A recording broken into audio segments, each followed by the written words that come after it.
Hello दोस्तों, आप सबका स्वागत है मेरे चैनल पे। आज हम सीखेंगे कि ASP.NET Core रिजर्व पेजेस में एंटिटी फ्रेमवर्क के साथ एग्जिस्टिंग डेटाबेस कैसे इस्तेमाल करें।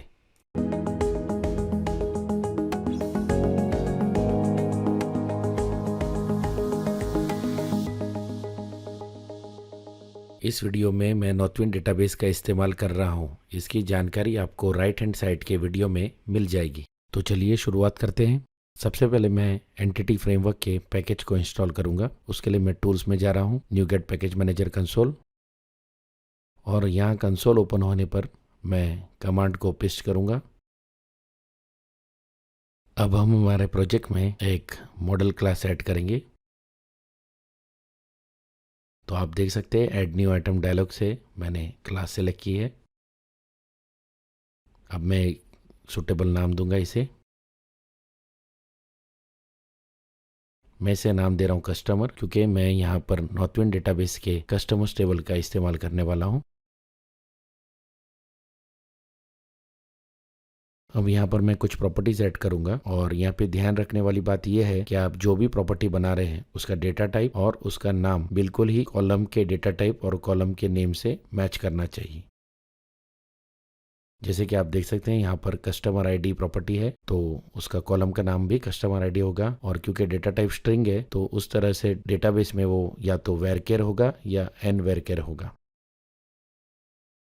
आप देख सकते हैं मैंने कुछ और प्रॉपर्टीज भी बना दी है जिन्हें मैं इस्तेमाल करना चाहता हूँ। यहाँ पर ज़रूरी नहीं है कि आप जितने कॉलम्स हो उतनी ही प्रॉपर्टीज बनाएं। जितनी आपको इस्तेमाल करनी है उतनी आप प्रॉपर्टीज बना सकते हैं, और बाद में चाहे तो ऐड भी कर सकते हैं या निकाल भी सकते हैं।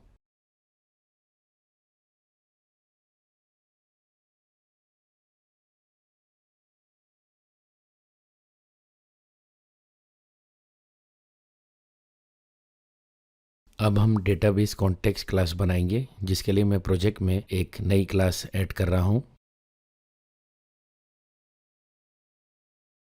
इस क्लास का नाम मैं दूंगा DB कॉन्टेक्स्ट, यानी DBCTX शॉर्ट हैंड में। ये क्लास हमारे एंटिटी फ्रेमवर्क के डेटाबेस ऑपरेशंस को हैंडल करेगी, और एक तरह से ये एक बिजनेस क्लास है।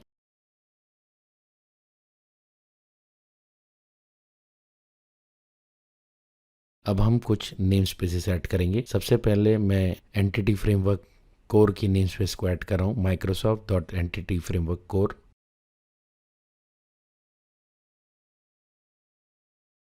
उसके बाद मैं मॉडल्स की नेम स्पेस को ऐड कर रहा हूँ, क्योंकि हमें यहाँ पर मॉडल क्लास को इस्तेमाल करना है।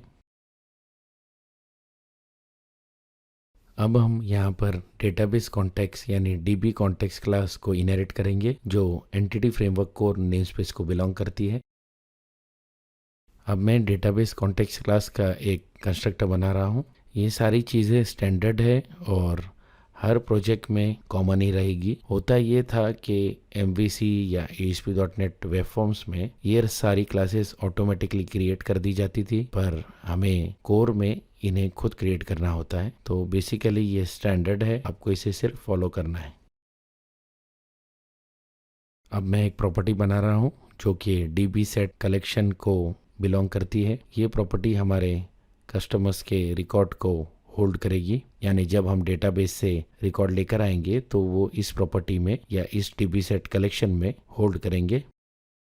आगे बढ़ने से पहले मैं आपको बताना चाहूँगा कि इस वीडियो पर आर्टिकल मैंने ऑलरेडी पोस्ट कर दिया है, और डिस्क्रिप्शन में दी गई लिंक के जरिए आप उसे जाकर चेक कर सकते हैं। साथ साथ वहाँ पर आपको सोर्स कोड की डाउनलोड लिंक भी मिल जाएगी, और यदि आपको इस ट्यूटोरियल के रिलेटेड कोई डाउट है तो आप हमें फोरम पर पूछ सकते हैं। आप सभी से निवेदन है कि आप मेरे चैनल को सब्सक्राइब करें और बेल आइकन दबाना ना भूलें। अब मैं ओपन करूंगा appsettings.json, जहां पर मैं कनेक्शन स्ट्रिंग को डिफाइन करूंगा।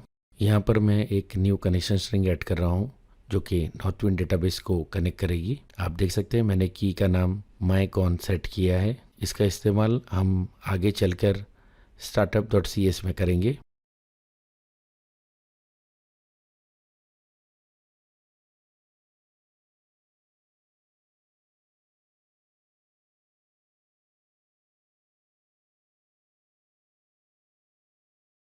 अब मैं startup.cs फाइल को ओपन करूंगा, और सबसे पहले मैं यहाँ पर एंटिटी फ्रेमवर्क कोर की नेम स्पेस को ऐड करूंगा।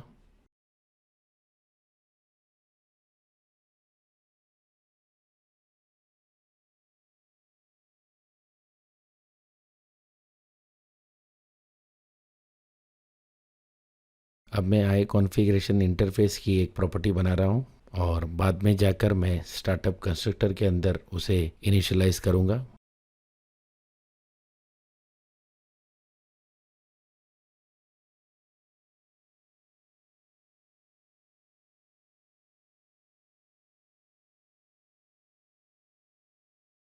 अब स्टार्टअप कंस्ट्रक्टर के अंदर मैं प्रॉपर्टी को इनिशियलाइज करूँगा। अब चलते हैं कॉन्फ़िगर सर्विसेज मेथड के अंदर। यहाँ पर सबसे पहले मैं services dot add M V C function को कॉल करूँगा क्योंकि हम एम वी सी का इस्तेमाल कर रहे हैं।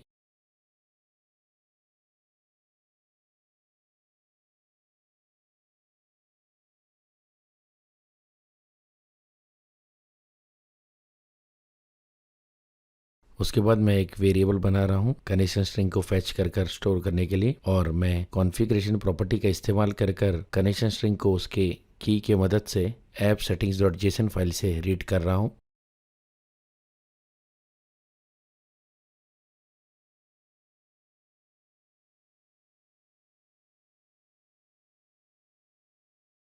अब मैं services dot add D B context method का इस्तेमाल कर रहा हूँ और इस मेथड के ज़रिए हम सेट करेंगे कि हम कौन सा डेटाबेस यूज़ कर रहे हैं और कौन सी कनेक्शन स्ट्रिंग यूज़ कर रहे हैं।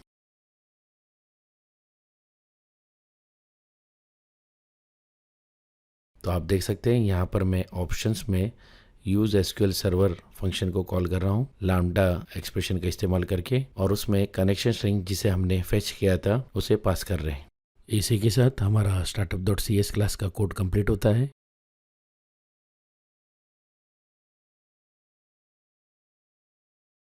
अब हम चलते हैं इंडेक्स मॉडल क्लास में जहाँ पर हम बाकी की प्रोग्रामिंग करेंगे।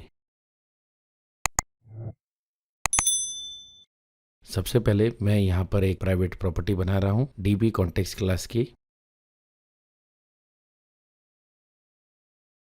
अब यहाँ पर हम डिपेंडेंसी इंजेक्शन टेक्निक का इस्तेमाल कर डीबी कॉन्टेक्स्ट को कंट्रोलर के अंदर इंजेक्ट करेंगे।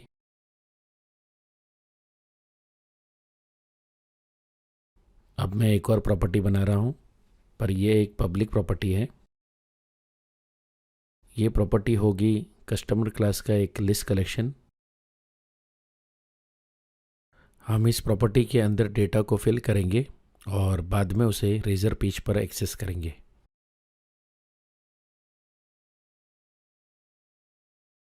अब मैं एक हैंडलर मेथड बना रहा हूँ जिसका नाम मैं दूंगा ऑन गेट। जैसा कि इसका नाम है, ये गेट कॉल पर कॉल होगा, यानी कि जब ब्राउज़र में यूआरएल एक्सेस होगी तब ये हैंडलर मेथड कॉल होगा।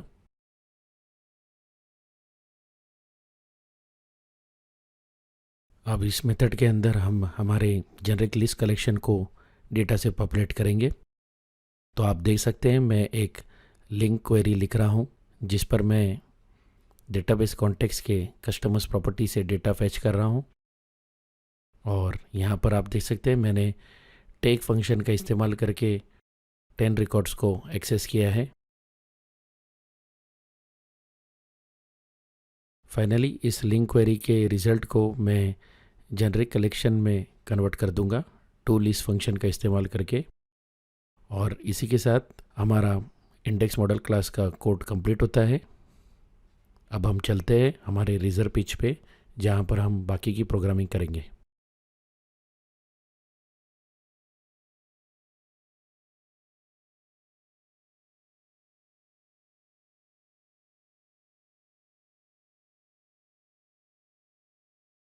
सबसे पहले मैं मॉडल्स की नेम स्पेस को इनहेरिट कर रहा हूँ।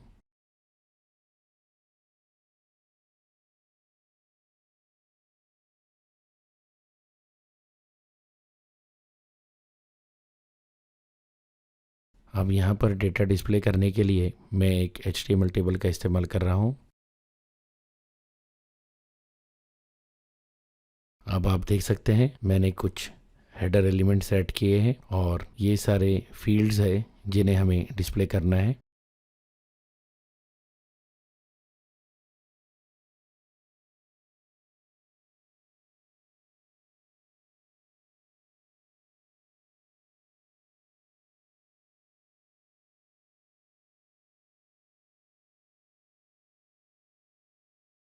अब मैं एक फॉर ईच लूप का इस्तेमाल कर रहा हूं और इसे हम कस्टमर्स कलेक्शन पर यानी कि हमारे मॉडल पर घुमाएंगे। इस लूप के अंदर मैं टेबल रोज को ऐड करूंगा।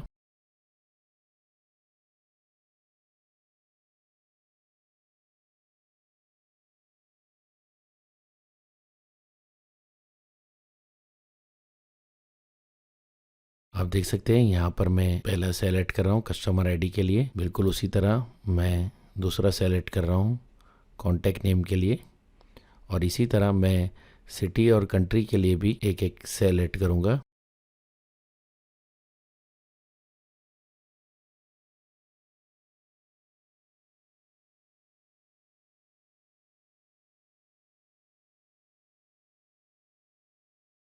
तो चलिए हमारा प्रोग्राम रेडी होता है। अब हम इसे रन कर चेक कर सकते हैं।